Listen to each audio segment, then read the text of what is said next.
问界 M8从今年4月上市以来啊，就一直占据着国内40万元级别 SUV 市场的销量冠军的位置。我身边这台车，前几天刚刚发布的问界 M8纯电版，也已经公布了预售价格37.98万，据说啊，预售开启72个小时，也就是3天的时间，小定也已经达到了15000台。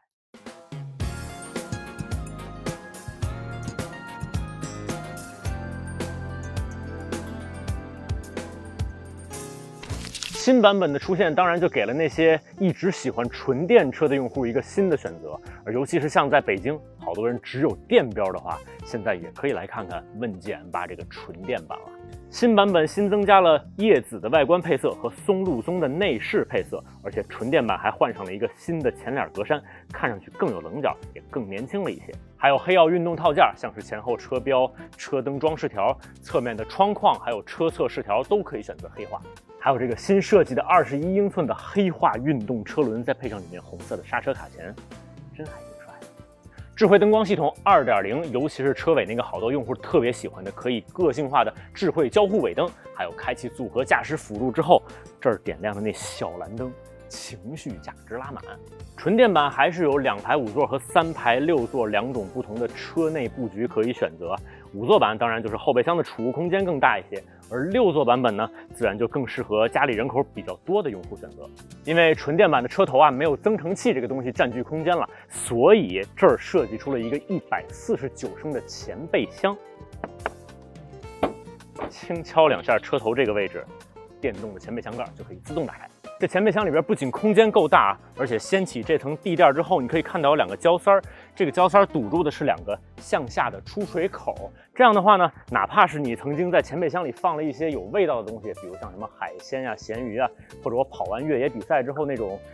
全是泥的臭鞋，放在里边很容易就可以用清水把前备箱清洗干净。当然了，这个前备箱最重要的还是真的解决了6座车用户车里满载的时候后备箱储物空间不够的痛点。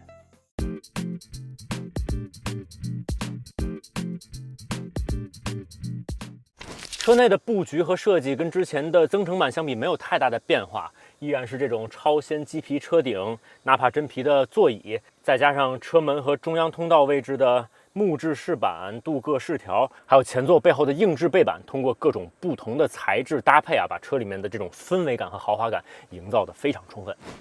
冰箱、彩电、大沙发这些配置，今天咱就不细聊了。在问界 M8 这车里，只要你想要，肯定全都有。6座版本的车型呢，当然第2排会有零重力座椅，而今天我们这台5座版的试驾车，虽然2排不是完全的零重力座椅但是你看看这腰托、头枕，尤其是副驾后边这还有一个非常舒服的腿托，再加上可以电动调节的2排座椅靠背，还有整车接近5.2米的车长，超过3.1米的轴距，这2排空间的乘坐舒适度也完全不用担心。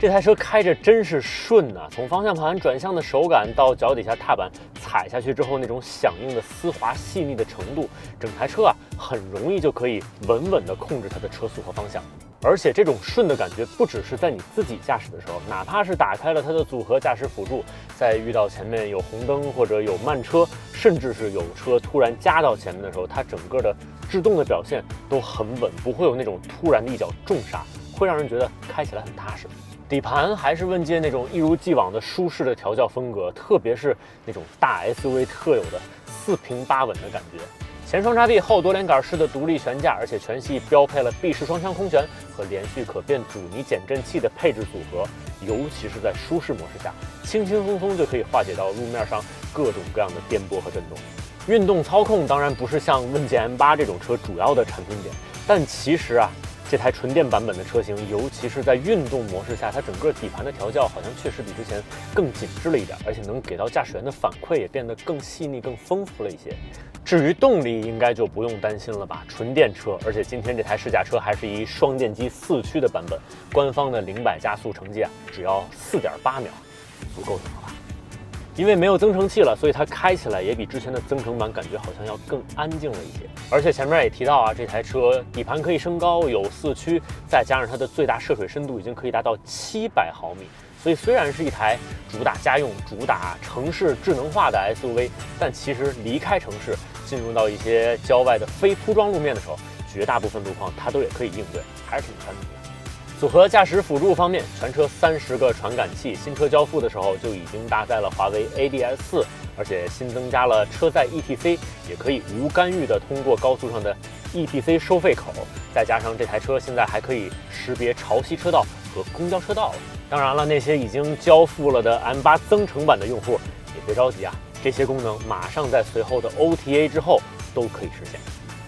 我们今天试驾的这段路交通状况其实非常好，所以对这台车的组合驾驶辅助来说，只能算是简单模式，几乎没遇到任何挑战，也没什么难度。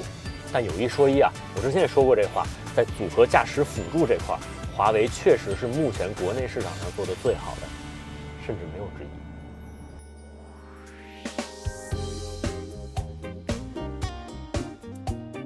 现在我身后这台展车呢，就是问界 M8 纯电版新增加的夜紫配色啊。最近这2年好像紫色真的特别流行，确实挺有个性的。就像今天视频开头说的，问界 M8 纯电版的出现呢，也给用户多了一种选择。而且虽然纯电版的续航不像增程版那么夸张，但现在的纯电车也已经没什么里程焦虑，完全可以满足绝大多数用户的日常使用需求了。这车不管是2驱版还是4驱版，也不管是5座版还是6座版，全系都标配100千瓦时的宁德时代电池。4驱版的纯电续航可以达到655公里，而2驱长续航版呢，更是能达到705公里。再加上华为巨鲸800伏的加持，只需要大概15分钟就可以把电池的电量呢从30%充到80%。细想想这事儿真有点吓人。问界 M8 在没有纯电版的时候就已经是40万元级别 SUV 市场上的销量冠军了，现在又多了这么个纯电版，妈呀，前途不可限量呀！